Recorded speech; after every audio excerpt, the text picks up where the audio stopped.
Hello, my name is Brad Wardell. I'm the executive producer of Stardock's Elemental War of Magic. Today I'm going to show you some of the changes that are in version 1.1 for those of you who are new to the game. Now in Elemental, when you start the game, you are all by yourself. And it's kind of a throwback to the old days where you're thrown in and you're not given a lot of direction. You're expected to explore and make your own destiny. So here I am. This is a character I made, and I'm going to found a kingdom. I'll call it Frogland after my handle on the internet. And when it comes up, I have a number of options. I can improve my city, train my city, or rename it. I obviously don't want to rename it. I have 50 tiles that I can build up on it. I can't currently build any caravans. Caravans build roads and increase the money generated by a city. The construction ratio is 1.0, which just means that I haven't done anything to hurt or help my ability to construct things. Same thing on training of soldiers. Population, I just built this fort. I'm like Kevin Costner and I built this thing. There's nothing there. But it does have one prestige because it's my capital, and prestige is how you attract new people. So people aren't being born in these cities. They live in the outskirts because out here in this whole wide world that you can see are people who are just struggling to survive. So let me zoom back in here. And so I select my city, and the first thing I'm going to do is build the Beacon of Hope, which is pretty much the only thing I do on the very first turn. And the idea behind that is to attract people a little bit faster to my city, because prestige is how you build up your city.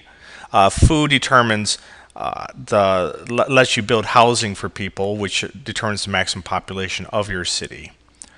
So right now my guy is completely defenseless. When I designed him, I didn't give him any weapons. So literally, if I go and equip him, he's got nothing except his fists. So if he comes across a monster, he's going to get killed. So that's something I'll take care of pretty quickly here. Now there's a few things running around here. There's a band caravan. And early on, there's basically these things I can go grab that help give me stuff, so to speak. Materials, equipment, other resources. Now, the other things that are running around here is that this is an air shard. There are 4 major shards: earth, air, fire, and water. And controlling these shards increase the rate in which you can generate mana. And that's what this is up here. So at the very top, I now have 4 people living in my city. I have 100 gold, 15 materials to build things, 4 metal, which I found, and 12 mana, which I can use to cast spells and other good stuff. So mana, the game, is War of Magic. Getting spells, which you get through going to Magic Tree on Technology, which I'll show you in a minute, is a pretty central part of the game. And I actually have another air shard right here. So this is actually a really good start. So since my guy is in my area of influence, I'm allowed to go and click on him and visit the shop. And at the beginning, there's not much you can actually build here. So I'm going to choose a staff. So he has something, and some traveling boots because it increases his movement by 1. And when I get done with that, I'm going to click on equip. Give him the stuff, and now he's able to move a little bit more. Now looking around over here, now by the way, here's a tip for getting around the map. I always click down on the map with my left mouse button, and then I can literally move around. It's a lot easier than edge scrolling. But here's a refugee camp over here, which is cool.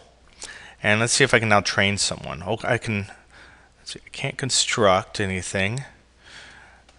So I have a sentinel. I'm an egalitarian faction, so my soldiers can be male or female. Or I could build a pioneer. Pioneers are how you build additional cities. I'm going to go ahead and train up someone to guard my city so I can run around a little bit. Now I can't just go and build on this air shard here because you have to have technology to do that. And in this case, I have to learn shard harvesting, which is one of the technologies. I can build farms, though, right away, which is really cool. So what I'm going to do next is I'm going to play a little bit, and then we'll come right back. Okay, this is a few turns later, and so my farm is now built over here.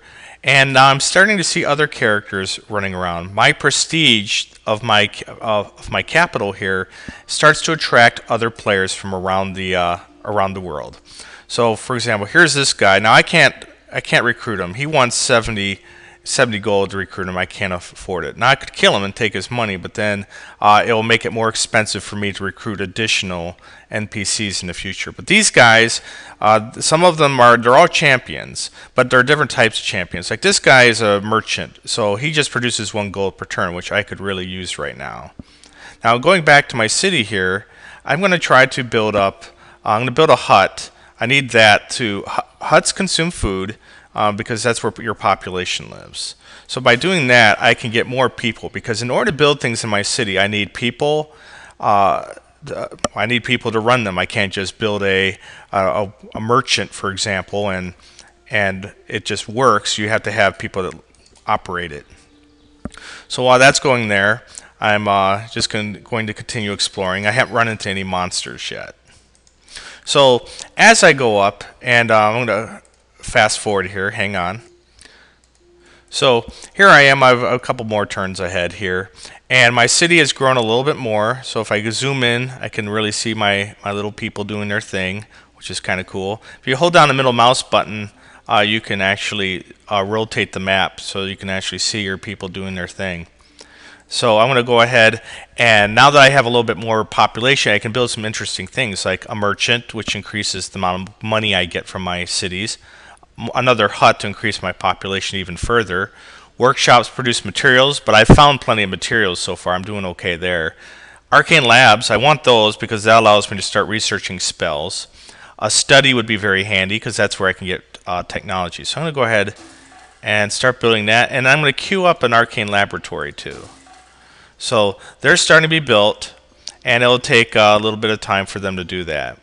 Meanwhile, over here is my sovereign, and he's starting to go into some not so nice area, which you can tell here. Now, oftentimes the world is completely nasty. At least here, I started out in a relatively nice place, but I still don't have enough money to get these guys, which is a bummer. But that's because I spent so much of my money early on. But you can see there's monsters are starting to come out of the woods here, and the monsters get basically attracted by as the prestige of the world goes up, more monsters start showing up, and they can be very dangerous. So my study got finished, and now I can finally research some technologies. So I have civilization, which allows me to build up my cities. Warfare, which lets me start training better and better soldiers. Magic is what gives me access to better types of spells. Adventure, which allows me to get better NPCs, go on better quests and that sort of thing.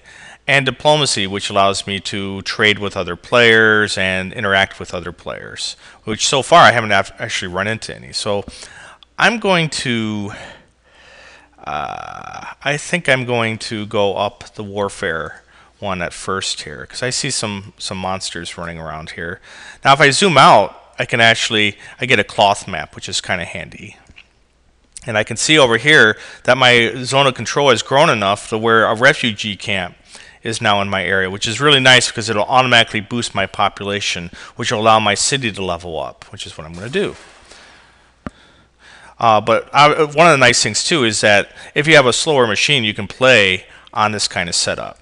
So now what I'm going to do is I'm going to really fast forward you to get to the good stuff, to seeing a battle and all that sort of thing. Okay, this is much later in the game, and I have a lot of interesting things going on here. So for example, I have another city that has there's some creatures out here. The intelligent creatures will recruit beasts into their armies, so they get a little bit tougher as time goes on. But this city is reasonably well protected, so I'm not too worried about that. But I'm going to try to show you some battles and how it works with other players. So I'm going to combine this army here and then send them off over to here. Alright, I'm going to choose guilds, and then I'm going to go up the magic tree further, because that's where you get the good spell books. And I'm going to tell Relius here that I'm here to kill him. Alright, oh, his guys are running into the city. I'm gonna click on there. So that's just too close. I can't. If basically if I were to go in here and I got killed, that would be the end of me. So I'm gonna go around and see what else I can find. So here's someone I can kill, but they are running. They're recognizing that I can kill them. I'm gonna try to get to them. Ah. My advisor is telling me that there are some worse monsters out there.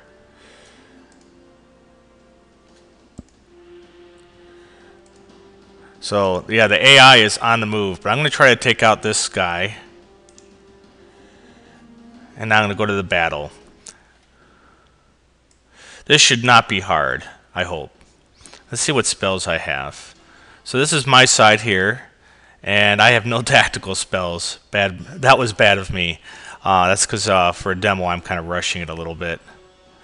So let's see. So you can zoom in. You don't have to be way out here. So if you want to get all Baldur's Gate on them, you can zoom in here. And this is actually one of the areas of the game that Stardock is working on, even making a lot better over time. Because we want this to feel like a RPG a little bit when you get into these battles, but at the same time, we don't want these battles to drag on if you want to fight them out. So, for example, when the next version, and I'll show you what I'm talking about. See how they're doing multiple hits back and forth like this? We're going to have it where they'll combine their attacks. So you get the same effect, but it doesn't take nearly as long.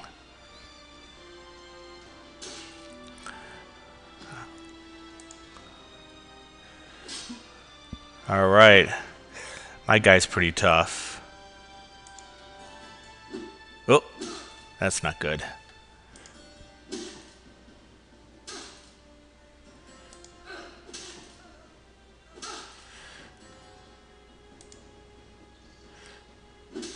There we go. And I haven't had to get my sovereign involved yet, but I'm going to now. So let's see, next turn. Oh, I just lost my sentinels. That's bad. Because if you can keep one sentinel alive in a group, they'll come back. So that's the end of them. But that was a pretty costly battle for me. But one of my champions went up. And I'm going to increase his strength. Oh, good. And he went up.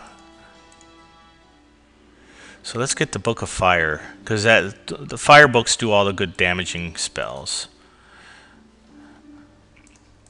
Alright, he is too tough. And this may be the end of me, actually. Yeah, this is not quite what I had in mind. So, I've been working on the computer. I write the computer AI in the game, and I've been working on it even since 1.1. So it's quite a bit smarter than even what people who have played it have.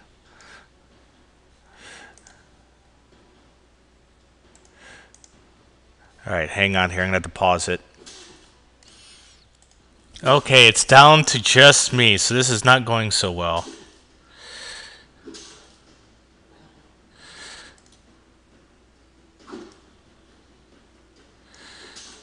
Oh, alright. So that's the end of me. So the lesson is, and this is a good point, actually, is that if you can lose the game if your character dies. So you are the sovereign. So you will only die, though, if you are fighting in their territory. So my advice to you is stay out of their territory. So hope you have fun.